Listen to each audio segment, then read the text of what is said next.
C'est beau toutes ces petites vaches qui descendent de la montagne, Alexandre. Toi, tu serais celle-ci. Regarde, elle sort de la route, c'est la rebelle. Voilà. D'accord. Bon, voilà, vous voyez les images de la fameuse Des Alpes, 37e édition qui a eu lieu à Saint-Cergue samedi dernier. Et oui, qui marque la fin de la saison d'alpage avec ces vaches qui descendent de la montagne pour revenir chez nous dans les champs. La plus traditionnelle de nos fêtes. Eh oui, moi, effectivement. En parlant de fêtes, justement, il y a un quartier, le quartier de la paix, qui a fait une grande bamboulée jeudi soir. Ouais. Il célèbre le fait que maintenant, ils sont 100% autonomes en matière d'énergie. Je file voir comment ça fonctionne. En vélo électrique alors? Non, à pied. Ah d'accord, à pied, carrément. Bon, alors bonne route Andrea. Et puis pour nous, oui, c'est sport, c'est lundi. Alors on va parler des résultats sportifs du week-end dans Jeux 7 et Match et surtout du lancement de saison pour le Nyon Basket féminin. 2 joueuses sont avec nous en plateau pour parler notamment de cette première victoire et de la suite. Vous êtes bien installés? Fais voir ta région. C'est parti.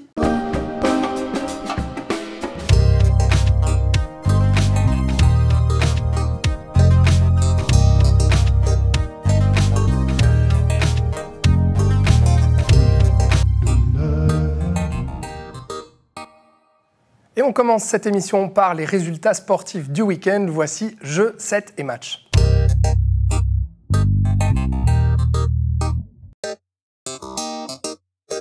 Dans Jeux 7 et Match, aujourd'hui, on vous parle bien entendu de la reprise des championnats de LNA en basket. Du côté du BBC Nyon, les hommes, la jeune équipe du coach Malay Ndoye s'est malheureusement inclinée 74 à 87 à domicile face à l'équipe des Lions de Genève. Le BBC Nyon va continuer à affronter de grosses équipes dans ce premier tour de championnat. Ce samedi, direction Lugano. Et merci à Swiss Basketball pour les images. Du côté des filles, vous allez voir ces images de ce tout premier match de la saison. La reprise aura été plus glorieuse pour elles avec une première victoire à domicile au Rocher face à Helios. C'était ce dimanche. Le résultat est de 86 à 56. Le prochain match est prévu à Baden ce samedi. En rugby, les hommes du Nyon Rugby Club n'auront laissé aucune chance aux Lausannois du Luc ce dimanche à Colovray. Les Pirates tenants du titre de champion suisse se sont imposés 48 à 7. Une belle victoire après leur défaite face à Hermance il y a 2 semaines. Ils sont actuellement 4e au tableau et iront affronter Yverdon ce dimanche 5 octobre. En football, le début de saison est compliqué pour le Stade Nyonnais qui a enchaîné une 4e défaite face à Aarau vendredi à Colovray. Les jaunes et noirs sont actuellement derniers du tableau de Challenge League. Et en volley, les filles du VBC La Côte ont joué un match de Coupe Vaudoise. Ce sont les U18 qui ont joué contre des 4e ligues adultes de Lutry. Après une superbe entame de match, les filles ont malheureusement cédé sous la fatigue et ont perdu 3-7 à 2. Le coach Éric Payot nous dit que malgré la défaite, c'était une grosse fierté d'avoir gagné 2-7 contre des adultes et il a le sentiment que l'on peut faire quelque chose de grand avec ses filles. Vous venez de le voir, les Nyonnaises ont lancé leur nouvelle saison de basket avec une première victoire à domicile. Les ambitions du club sont claires. Le Nyon Basket féminin doit être champion suisse cette année. Alors comment se sentent les joueuses et comment se préparent-elles, en plus du championnat, à leur début en compétition européenne? Eh bien, on en parle tout de suite avec Marjorie et Indira qui sont avec nous. Bonjour. Bonjour Indira. Merci d'être avec nous, je vous en prie. Bonjour Marjorie. Bienvenue. Bon, alors, super victoire à Helios ce week-end, à domicile. Comment ça va avec ce lancement de saison? J'imagine que ça met en confiance quand même pour un premier match, Marjorie? Oui, le premier match d'un championnat, peu importe l'équipe contre laquelle on joue, c'est un match super important pour pouvoir donner un peu le ton et pour montrer un peu notre ADN. Donc je pense qu'hier, le match était vraiment bien, tant sur le terrain aussi, il y avait beaucoup de supporters. Donc je pense que ça a bien lancé la saison de Nyon. Voilà, une saison effectivement très attendue. Vous vous sentez comment, Indira? Ce lancement de saison, on se sent comment quand on est joueuse? On se dit, ça y est, là, on a le couteau entre les dents, on est prêt à en découdre. C'est dans cette atmosphère-là qu'on est? Oui, ça fait énormément de bien, parce qu'on a eu quand même une très longue préparation. Ça fait du bien de retrouver le public au Rocher, de pouvoir être là, avec cette ambiance toujours aussi familiale et de juste s'amuser en fait entre nous, c'est ce qui nous manquait le plus, je pense. Ouais. C'est quoi qui vous a poussé toutes les deux à retenter une nouvelle saison avec Nyon? Marjorie, qu'est-ce qui vous a donné envie de rester dans ce club que vous avez rejoint l'année passée? Moi, tout d'abord, voilà, par rapport à Indira, même si ça ne se voit pas, je suis plus âgée. Donc voilà, pour moi, ma fin de carrière est quand même importante, qu'elle se termine bien. Et je pense aussi que le respect et le lien que j'ai avec Karine Moura, la présidente du club, est important. Et on discutait sur de nouveaux projets. Et avec Lohan, j'en faisais partie. Et c'est clair que Nyon était ma première option. Ouais, Nyon, première option pour vous aussi, Indira? Oui, je pense que c'est aussi le projet qu'on a, surtout le projet européen qu'on a. Oui. Et les projets à venir, le fait de vouloir faire grandir surtout le basket suisse, qui est très alléchant en tout cas. On va en reparler effectivement de cette scène européenne, mais déjà, on va voir quelques images d'archives, parce que ce qui est attendu aussi cette année, eh bien, c'est cette revanche en fait, face à Fribourg-Elfic, que vous avez rencontré pour une 3e année consécutive cette année dans les finales de play-off. À nouveau vice-championne suisse et à nouveau Fribourg vous arrache le titre. Comment ça va se passer cette année? Parce qu'il y a aussi pas mal de tensions autour de l'affrontement avec cette équipe, au vu du passé, au vu de tout ce qui s'est passé ces dernières années. Est-ce qu'il n'y a pas un risque, peut-être, Marjorie, qu'à chaque rencontre face à Fribourg, il y ait une tension supplémentaire? Non, moi, en fait, je pense que ça doit arrêter, ça. Parce que, moi, j'ai joué dans plusieurs pays et c'est clair qu'il y a toujours des conflits entre des bons clubs. Mais je pense, nous, ici, cette année, c'est pas Fribourg qui me fait peur. Je pense que c'est nous-mêmes, notre équipe. Je pense qu'on a... Karine et le coach Lohan ont fait une équipe très bonne avec, à chaque fois, 2 joueuses par poste. On a pu aussi, notamment, avoir Naomi, qui jouait d'ailleurs à Fribourg. On a récupéré Myriam. Donc, je pense qu'on a vraiment des joueuses qui ont goûté au niveau, qui ont plus d'expérience, avec aussi encore de très bonnes Suisses. Je pense qu'on parle tout le temps, on se compare tout le temps. Moi, j'aime pas me comparer aux gens, et encore moins à Fribourg. Fribourg est un bon club, mais je pense que... voilà. Vous y aviez été d'ailleurs à Fribourg, avant d'arriver à Nyon. Tout à fait, oui. Et voilà, et je pense qu'ici, on doit se concentrer sur Nyon. Et voilà, on a déjà un match le 12 qui va bien évidemment compter. La Super Cup, du coup, face à Fribourg. Voilà, tout à fait, face à Fribourg. Mais je pense qu'il faut simplement... j'ai plutôt l'impression que c'est plutôt les alentours qui font que, voilà, nous, on sait très bien qu'on a un objectif, et qui est Fribourg, qui est Elios, qui est n'importe qui en face de nous, ça ne change rien. Pour vous, il faut que ça reste la même chose. Vous vous sentez prête, justement, Indira? Est-ce que vous sentez, là, avec cette nouvelle équipe, les étrangères qui sont arrivées aussi en renfort, est-ce que vous vous dites, cette année, c'est la bonne?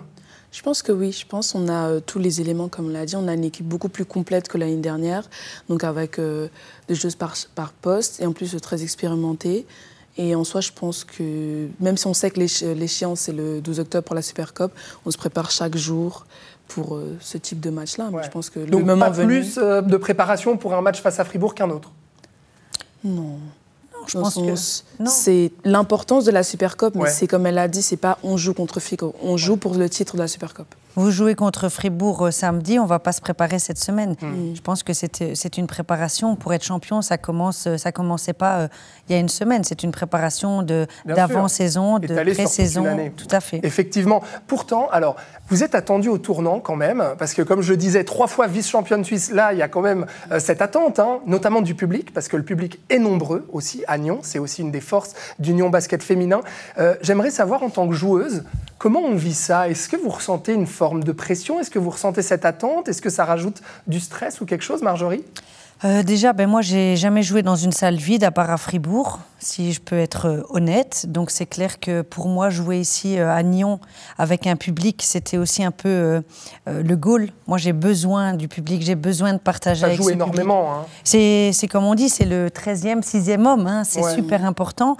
Et par contre, ce que j'ai trouvé sympa, c'est que quand on a joué à Fribourg, il y avait aussi du public à Fribourg. Donc, je pense que finalement, cette fight entre deux clubs, ça met aussi du public aussi à Fribourg. Donc, c'est que positif. Ça crée des enjeux, ça c'est sûr. Mais du coup, est-ce que ça crée du stress ou pas pour vous?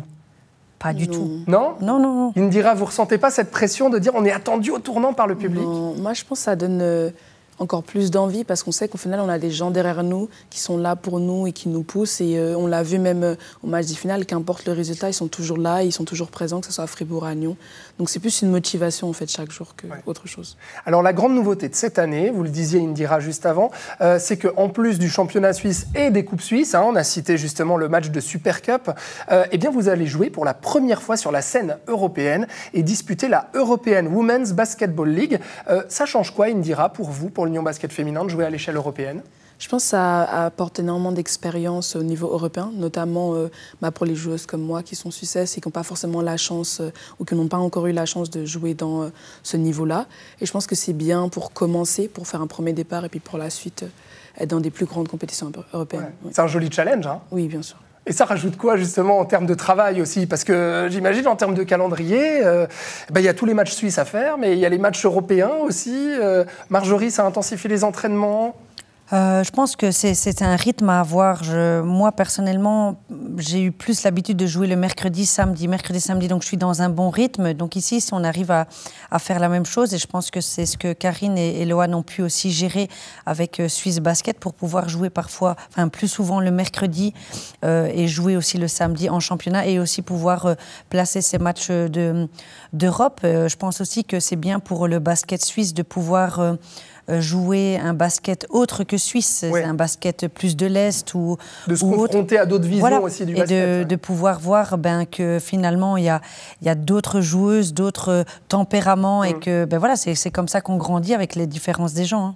Toutes les deux, vous êtes pro au Nyon Basket Féminin, mais c'est aussi une équipe qui compte aussi sur des joueuses semi-pro, voire amatrices, donc qui ont aussi d'autres choses dans la vie, d'autres boulots des études. D'un point de vue logistique, ça complexifie pas un peu aussi de devoir aller faire des matchs en Europe ? C'est pas compliqué pour certaines joueuses, Indira ? J'imagine, moi j'ai déjà vécu en soi de faire plusieurs matchs et s'entraîner autant et puis avoir l'école. Je pense que certes c'est un problème, mais on trouve toujours des solutions. Puis on a aussi Karine, la présidente, ou même le comité qui s'occupe de tout ce genre d'organisation. Donc c'est pas vraiment notre travail en final de s'occuper de ça. Nous juste on vient, on joue, on s'entraîne chaque jour et puis il y aura toujours... ça fait quand même plus de matchs. Oui, c'est sûr. Mais non, on joue pour ça en fait. On aime ce genre de match-là. Donc, quand on veut, on peut. Comme on aime, on y va, quoi. Marjorie, c'est ça ? Oui, moi je suis professionnelle depuis 20 ans. Donc voilà, j'ai toujours joué au basket toute ma vie. Donc pour moi, c'est simplement le tout de se remettre quand même avec les années quand on a une intersaison. Mais sinon, je crois que c'est clair qu'ici en Suisse, il n'y a pas encore l'opportunité que chaque joueuse soit professionnelle. Oui. Mais je trouve ça très, très classe de la part de certaines de mes coéquipières d'avoir ou bien les études ou bien un travail et en plus venir s'entraîner. Mais bon, moi je pense aussi que le club a fait en sorte que nous, les professionnels, on puisse tirer plus l'équipe vers le haut. Ouais. Mais on a vraiment de la chance à Nyon d'avoir des Suisses qui savent jouer au basket. Ah, voilà. Et puis, cette Coupe européenne aussi, ça peut faire évoluer, justement, comme vous le disiez, le basket suisse aussi, l'amener peut-être à plus haute échelle. Parlons des échéances, les prochains matchs. Alors, les prochains jours s'annoncent chargés, parce que le 2 octobre, il y a les 16e de finale de Coupe Suisse face à Bernay. Samedi prochain, le 5 octobre, ce sera à Baden. Ensuite, la Super Cup face à Fribourg le 12 octobre. C'est vrai, il faut dire quand même, au-delà du championnat, il y a aussi ces enjeux des coupes. C'est pas la même chose. Quelle importance on donne à ces coupes, à la Super Cup, par exemple, Indira ? C'est une échéance pour nous. Ouais. Et on sait que c'est important, mais qu'on va s'entraîner afin d'être prête pour ça. Mais je pense que chaque match, on le voit de la même manière, c'est qu'on doit tout donner du début à la fin, et puis on doit jouer selon notre plan de jeu, et puis le résultat viendra après. Et voilà, jouer selon le plan de jeu avec vous, Marjorie, notamment en tant que meneuse donc de cette équipe du Nyon Basket Féminin qui a fait sa rentrée. Merci les filles d'avoir été mes invitées. Aujourd'hui, on va suivre, bien entendu, sur NRTV, la suite de vos aventures donc dans ce championnat de LNA de basket. Vous restez avec moi puisqu'on va retrouver Andrea. Andrea, tu es donc au quartier de la Paix à Nyon. Alors, 100% énergie renouvelable, c'est ça ? Oui, exactement, Alexandre. Et je te présente deux personnes. Michel Piguet, qui est le président de cette coopérative. Bonjour. Bonjour. Et Tobias Wyss, qui est lui chargé de projet pour Impact Living, l'homme de la situation. Je vais vous appeler comme ça aujourd'hui. Bonjour, Tobias. Merci beaucoup. Bonjour à tous. Alors, on va expliquer qu'est-ce que c'est que ce quartier et parce qu'une grande fête a eu lieu jeudi soir. À présent, le quartier est 100% vert, 100% écologique, des énergies renouvelables, 300 personnes qui vivent désormais ici sans énergie fossile ni émission de CO2. Et de très jolis panneaux ont été installés ici qui nous expliquent tout ça, messieurs. Alors, venez justement à côté de moi. Tobias, comment ça fonctionne? Alors, ce quartier, avant, il fonctionnait au gaz, il était chauffé au gaz, et on a pu couper ce chauffage en remplaçant ça par des pompes à chaleur. Donc, on a pu diviser par 3 déjà l'énergie de chauffage. En plus, on a réisolé les toitures, donc on a pu encore diminuer cette charge, et on en a profité pour installer des panneaux solaires sur chaque toiture qui nous permettent de produire beaucoup d'énergie qu'on peut utiliser du coup dans le quartier. Et vous me disiez, Michel, on va se tourner ici. Fini la petite cheminée qui est là-bas en haut du toit. Elle ne sert plus à rien. Et désormais, elle ne fume plus exactement. Et désormais, comment ça fonctionne? On va se rapprocher ici du panneau. Venez, juste à côté de moi. Voilà. Vous me montriez plein d'avantages désormais. Oui. Alors, ce qu'il faut ajouter, c'est que c'est un quartier très ancien. Les immeubles ont été construits entre 1948 et 1962. Sauf 2 derniers immeubles plus tard, mais l'essentiel des immeubles était très ancien. Et grâce à l'entretien, au très bon entretien qu'il y a eu tout au long des années, et notamment l'isolation périphérique, etc., l'entreprise Impact Living donc a pu réaliser des travaux qui permettent effectivement d'économiser énormément d'énergie et qui permettent une autonomisation énergétique. C'est pas seulement une rénovation, mais c'est quasi une autonomisation puisqu'on a sur l'année, on a besoin que de 20% de l'énergie extérieure en moyenne sur l'année. C'est-à-dire que c'est plutôt consommé l'hiver, mais l'été on revend de l'électricité aux services industriels. Voilà. Donc là, c'est la journée parfaite aujourd'hui, on peut le dire, Tobias, il fait beau. On va se tourner, on va marcher un petit peu dans le quartier. Mais est-ce que ça fonctionne toute l'année, vu qu'on parle justement de cette idée été-hiver? Est-ce que hiver aussi, ça fonctionne? Exactement. Avant, je vous ai expliqué comment on a remplacé le chauffage, mais la deuxième étape, c'était se dire, ici, on a une grande occasion d'avoir tous les bâtiments sur le même quartier et on doit pouvoir partager cette énergie. Donc, on a refait le réseau électrique entre les bâtiments afin que le soleil qui est produit, l'énergie solaire qui est produite sur un bâtiment puisse s'utiliser dans l'autre. Donc, toute cette énergie est mutualisée et on en a profité pour équiper toutes les places de parc avec des bornes ou en tout cas prééquipées pour les bornes. Parce que la mobilité future va sûrement nous amener beaucoup plus de véhicules et ça nous permet aussi de gérer, de partager ces flux d'énergie dans tout le quartier. Et ça peut effectivement, en été, on a beaucoup d'énergie solaire, donc il y a une partie qui est exportée aux services industriels. Et en hiver, on produit quand même beaucoup parce qu'on a vraiment une production qui est très grande. Mais c'est clair qu'en hiver, il y a des moments, surtout le soir, quand le soleil est couché, où on doit importer un peu d'énergie. Et la dernière partie du projet, c'était d'équiper ces bâtiments avec des batteries. Dans un but de sécurisation, donc au cas où d'un blackout, le quartier il continue à fonctionner. Dès qu'il y a un coup de soleil, ça recharge les batteries et puis on peut tenir comme ça pendant longtemps. Et ces batteries permettent aussi en petite partie d'utiliser le surplus d'énergie solaire de la journée le soir quand le soleil se couche. Donc autrement dit, il faut une réserve justement pour que si blackout il y a, on puisse utiliser cette énergie-là. Exactement, c'est clair qu'on peut pas tout utiliser le soir parce que si l'énergie elle tombe, si le réseau il tombe une fois la nuit, on veut encore une bonne réserve pour arriver jusqu'au matin, le temps que le soleil se lève. Et on disait, c'est un projet qui est assez innovant et du jamais vu, mais finalement toutes les étoiles étaient bien alignées pour que ce projet puisse se faire. Dans cette coopérative, il a fallu convaincre tout le monde, mais c'est allé assez vite. Pourquoi ? Oui, c'est allé assez vite. En fait, ça a été un petit peu par étapes, puisqu'en 2018, le comité de l'époque s'est dit, mais est-ce qu'on pourrait pas faire quelque chose pour le climat, etc. Puis, ça a commencé par une réflexion sur les panneaux solaires. On s'est dit, est-ce qu'on met des panneaux solaires sous toutes les toitures? Puis ensuite, en discutant avec les ingénieurs, avec Impact Living, on s'est aperçu qu'on pourrait faire beaucoup plus, qu'on pourrait quasiment rendre le quartier complètement autonome au niveau énergétique, en ajoutant des pompes à chaleur, RO et géothermie pour Tobias pourra peut-être mieux expliquer que moi ce que ça représente. Mais et puis en même temps, en ajoutant des places de parc pour les recharges des voitures électriques, puisque maintenant on peut équiper une trentaine de places pour charger d'électricité les automobiles. Et on a pu ajouter toutes ces étapes, tous ces travaux pour finalement s'apercevoir, oui, que c'est possible, qu'on le peut, même dans un très ancien quartier, hein, et puis je crois pouvoir dire que c'est une première en Suisse, d'avoir 9 immeubles, 133 logements pour à peu près 350 habitants, de pouvoir réaliser sur des anciens immeubles une chose comme celle-là. Donc voilà. Ouais. Et puis donc voilà l'énergie qui est faite ici, mais question la facture. Est-ce que notre facture d'électricité elle baisse? Le grand avantage de l'énergie solaire, c'est que bien sûr, il y a eu un investissement. Donc, celui-là, il faut l'amortir. Mais on arrive quand même à des coûts qui sont bien plus bas de l'énergie électrique qu'on achète au réseau. Et l'avantage aussi, que les pompes à chaleur, elles tournent en bonne partie sur l'énergie solaire.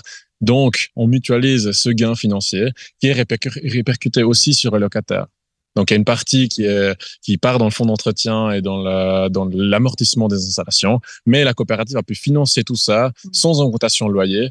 Et en plus, les locataires, ils profitent d'une légère baisse des charges. J'imagine que vous avez d'autres quartiers en ligne de mire ici à Nyon. Est-ce qu'il y en a déjà? Et d'autres quartiers qui vont suivre l'exemple?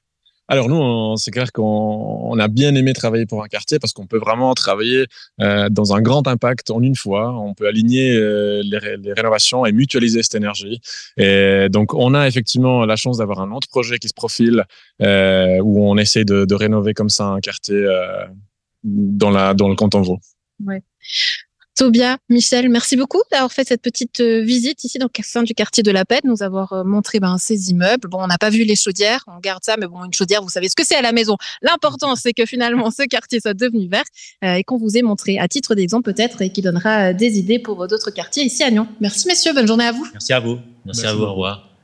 Merci beaucoup, Andrea. J'espère du coup que tu rentres à pied, hein, comme tu l'avais dit avant. Voilà, tu es allé à pied visiblement, alors on t'attend, retour à pied. Allez, à tout à l'heure. Merci, Andrea, et merci à vous d'avoir suivi cette émission. C'est tout pour aujourd'hui dans Fais voir ta région. Demain, Florian Cavalleri reçoit la ville de Gland dans FC Politique. Belle soirée à toutes et à tous sur NRTV.